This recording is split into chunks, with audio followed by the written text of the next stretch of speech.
मैं सबसे पहले फिरोज बख्श साहब, हमारे फिरोज बख्श साहब मौलाना आजाद उर्दू यूनिवर्सिटी हैदराबाद के चांसलर रहे हैं। वो कॉलम निगार हैं और सीनियर पॉलिटिकल एनालिस्ट हैं और मिडिल ईस्ट पे बड़ी अच्छी नजर रखते हैं। मैं इसका जिक्र करता हूं।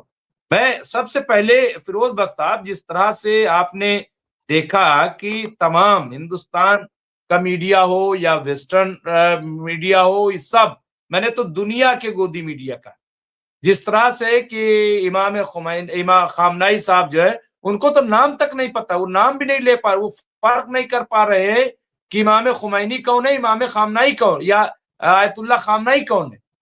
हा? वो फर्क भी नहीं जानते दोनों का, अगर किसी से पूछ लो।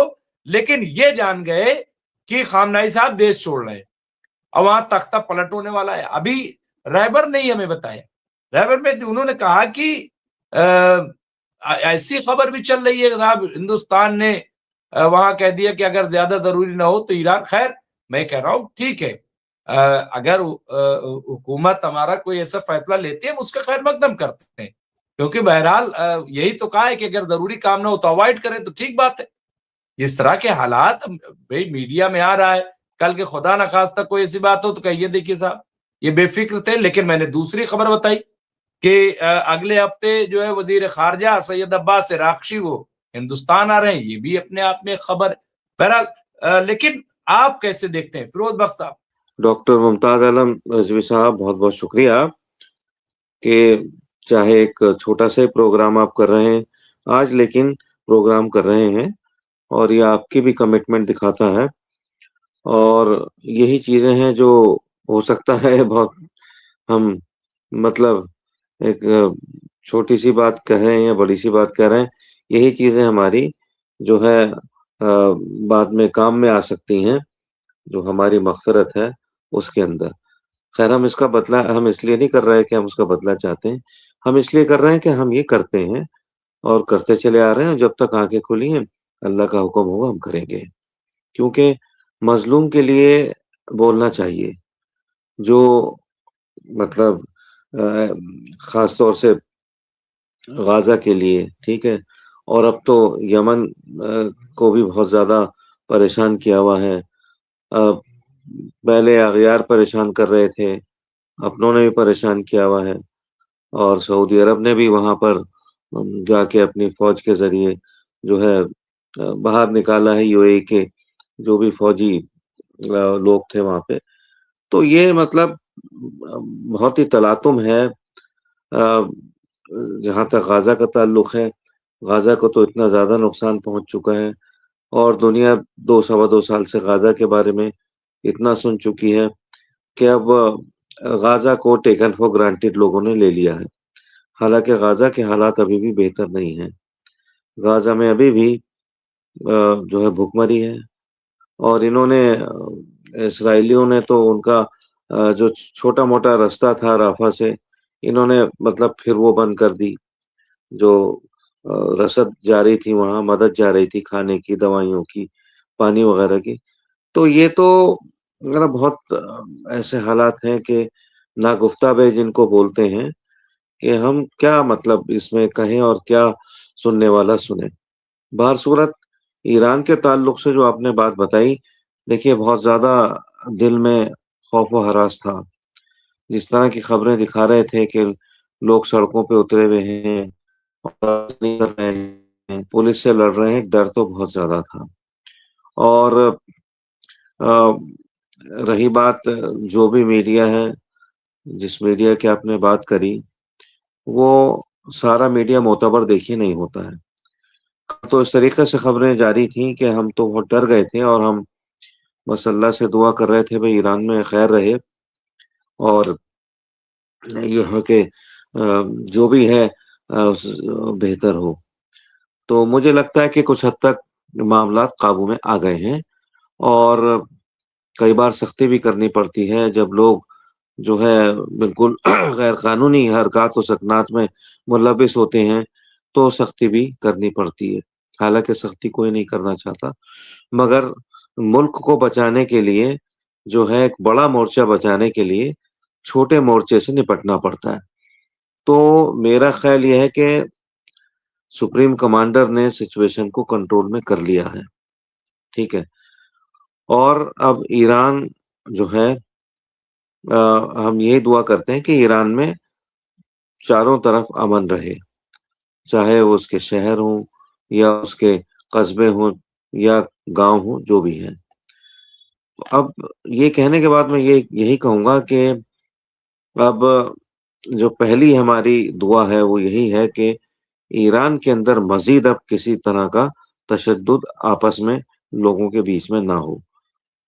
तो अब ठीक है, ये चीजें होती हैं, हर मुल्क में ये चीजें होती हैं। अमेरिका में भी हो गया था। अमेरिका में भी देखिए, प्रेसिडेंशियल पैलेस के अंदर लोग चले गए थे, वहां तो बड़ी तोड़फोड़ करके आए थे, ये हुआ था। और ट्रम्प साहब के आने से पहले बाइडेन के वक्त हुआ था ये। तो ये एक बड़ा जो भी बड़ी बड़ी मामलिकत है उसके ऊपर कहीं ना कहीं प्रॉब्लम्स आती हैं। छोटी मामलिकत की होती है, उस पर भी आती हैं। आपने देखा श्रीलंका में क्या हुआ था, पाकिस्तान में भी जो है फौजी जनरल के घर में पब्लिक घुस गई थी। तो खैर ये है कि ये एक सिस्टम का पार्ट हो जाता है। लेकिन हमारी यही दुआ है कि ये आगे बढ़े नहीं, और ईरान जिस मुस्तहकम तरीके से इसराइल और अमेरिका, ये जो अ, ये जो शैतानी ताकतें हैं, इनसे निपटने के लिए जिस तरीके से तैयार हो रहा है, वो तैयार होता रहे। तो यही जो है, मैं तो समझता हूँ जो भी मैंने अब तक टेलीविजन में देखा या जो खबरें बिल्कुल सुनी। फिरोज बख्श साहब, ये जी। सही कह रहे हैं। और देखिए, खुद आयतुल्लाह सैयद अली खामनाई ने कहा कि प्रोटेस्ट तो जमहूरी हक है, प्रोटेस्ट होना चाहिए, लोगों में तशवीश है वो दूर होनी चाहिए। और यही वजह है कि हुकूमत ने फिर बैठ करके बातचीत की और बातचीत करके मसले को हल किया। देखिए, हिंदुस्तान में भी हमने देखा कि किसानों ने बड़े पैमाने पे प्रोटेस्ट किए। उसमें कुछ लोगों ने फायदा भी उठाना चाहा बीच में घुस करके कि इसको दूसरा रुख हम्म। दिया जाए। हुकूमत ने उस चीज को समझा, तकरीबन 16-17 राउंड की बात हुई और बाद में हुकूमत ने एक फैसला लिया और वो कानून को वापस किया। तो देखिए, बातचीत जो है इसी तरीके से ईरान में भी हुकूमत ने बातचीत की और हुकूमत बातचीत करके, लेकिन जिस तरह से एक प्रोपगंडा किया गया फिरोज बख्श साहब कि साहब तख्ता पलट है, खामनाई साहब देश छोड़ने के लिए तैयार हैं और भाग जाएंगे। और ये इससे पहले आपको याद होगा कि कहा था साहब बंकर में घुस गए, निकल नहीं रहे, और फिर जब निकले तो 40 लाख लोग। और हमने तो लाइव वहां पे किया था, कुछ लोग जो वहां पे नमाज पढ़ने गए थे, जुमा की नमाज पढ़ी थी, 40 लाख लोग। फिर सवाल ये है कि जो हाँ। हिस्ट्री नहीं जानते, खैर मैं इसके बारे में और बाद में बात करूंगा। यहाँ एक और मसला जो आ रहा है सामने फिरोज बख्श साहब, और वो नाटो को लेकर के, उस पे भी हम चाहते हैं कि बातचीत करें, क्योंकि नाटो जो है वो टूट के दहाने पे है, ऐसी खबरें आ रही हैं। अब मैं सिर्फ आपसे ये जानना चाहता हूं कि अगर अगर नाटो टूटा तो इससे किसको फायदा होगा, किसको नुकसान होगा, और इसको तोड़ने में अमेरिका की या डोनाल्ड ट्रंप की क्या दिलचस्पी होती है, हो सकती है फिरोज बख्श साहब? क्या आपको लग जी। रहा है कि ये जो जिस तरह की खबरें आ रही हैं, मेरे मेरे ख्याल से ये तो अमेरिका का फ्लेवर है। जी। देखिए ऐसा है, नेटो और अमेरिका के बड़े जो है बहुत ही मजबूत और प्रगाढ़ ताल्लुकात थे अब तक। ताल्लुकात तो अब भी हैं, मगर पहले जैसी बात नहीं रही, क्योंकि अमेरिका ने जो एक ये समझिए कि एक सिलसिला सा चला दिया है कि भाई इसने कब्जा कर लिया इसके ऊपर, वेनेजुएला के ऊपर।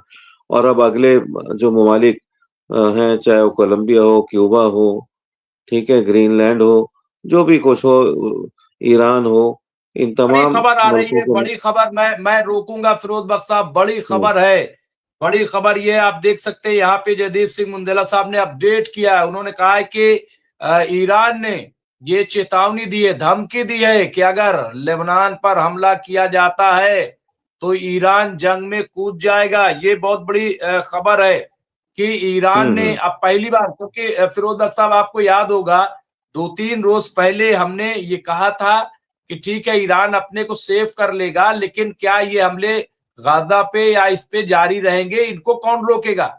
आपको याद होगा फिरोज बख्त साहब, और आपने ये कहा था कि आपने तो मेरी बात कह दी, मैं ये सवाल खड़े करने वाला रहा, लेकिन आज देखिए ईरान ने ये बात ऐलान कर दिया, ये बात कह दी, चेतावनी दी है, खबरदार किया है कि अगर लेबनान पे हमला नहीं रोका गया या उस पे जंग फिर से तोपी गई तो ये अच्छा नहीं होगा और हम जंग में कूद जाएंगे। फिरोज बख्त साहब छोड़िए नाटो को, अभी पहले इसी बात कर लेते हैं क्योंकि ये बहुत इंपॉर्टेंट नहीं है। नहीं। बड़ी खबर हाँ यहाँ हाँ। पे जयदीप सिंह, और उन्होंने कहा खुद के देश में बवाल होने पर यहाँ शहरों में नेशनल गार्ड को उतारना पड़ा, ये अमेरिका को नहीं दिखता। यहाँ पे ये कहा है। तो फिरोज बख्त साहब, जी ये जो खबर आई है इसको किस तरह से देखते हैं? ये कितना इंपॉर्टेंट बयान हो सकता है ईरान का? फिरोज बख्त साहब। जी जी, मैं उसी की जानिब आ रहा हूँ। देखिए, मैं जो भी बात करने की या बताने की कोशिश करता हूँ डॉक्टर मुमताज, मैं उसको सब्जेक्टिवली नहीं ऑब्जेक्टिवली लेता हूँ और दोनों तरफ की मैं बात करता हूँ। अभी आपने कहा कि भाई ईरान ने एक ये, मैं धमकी तो नहीं कहूँगा, लेकिन एक ये पैगाम पहुँचा दिया है इसराइल को और साथ साथ ही साथ अ, उसका जो पिट्ठू है अमेरिका, उन दोनों को, कि अगर लेबनान के ऊपर हमला हुआ या उसके ऊपर हमला नहीं रोका गया, तो ईरान डायरेक्टली वॉर में आ जाएगा। ये ईरान को इस वजह से भी कहने की ज़रूरत पड़ी कि जो डिस्टर्बेंस इस वक़्त ईरान में है, चाहे वो महँगाई की वजह से हो या ये कि बाहरी जो ताकतें हैं, अहमद रज़ा शाह पहलवी का जो बेटा है या उसके साथ जो अमेरिका, इसराइल, मोसाड लगे हुए हैं, तो ईरान के लिए अशद ज़रूरत थी कि ईरान बाहर निकल के आए और समेटे, ये सब चीज़ों से बाहर निकले। तो it's only a matter of time, ये सब इंशाल्लाह सब तहलील हो जाएगा। लेकिन जिन लोगों ने गद्दारी की है, कुछ लोग उसमें से पकड़े गए। मगर इसमें मुझे थोड़ा-सा ईरान की जानिब से एक कमज़ोरी ये नज़र आती है डॉक्टर मुमताज़, कि मतलब आप ये देखिए, जब इनके इतने सारे फौजी मारे गए, साइंटिस्ट मारे गए और वहीं से मतलब ड्रोन बना के ईरान से ही फेंक रहे हैं, तो ये जो इनका जो एक सर्विलांस सिस्टम है ईरान का, उसमें कहीं न कहीं ये समझिए कि लीकेज है, जिसकी वजह से लोग ऐसा कर रहे हैं। वरना तो अगर ये सब नहीं होता, तो आज ईरान क्या नेटो, क्या अमेरिका कहीं भी पहुँच सकता था, जहाँ तक स्ट्रैटेजी की ताल्लुक है।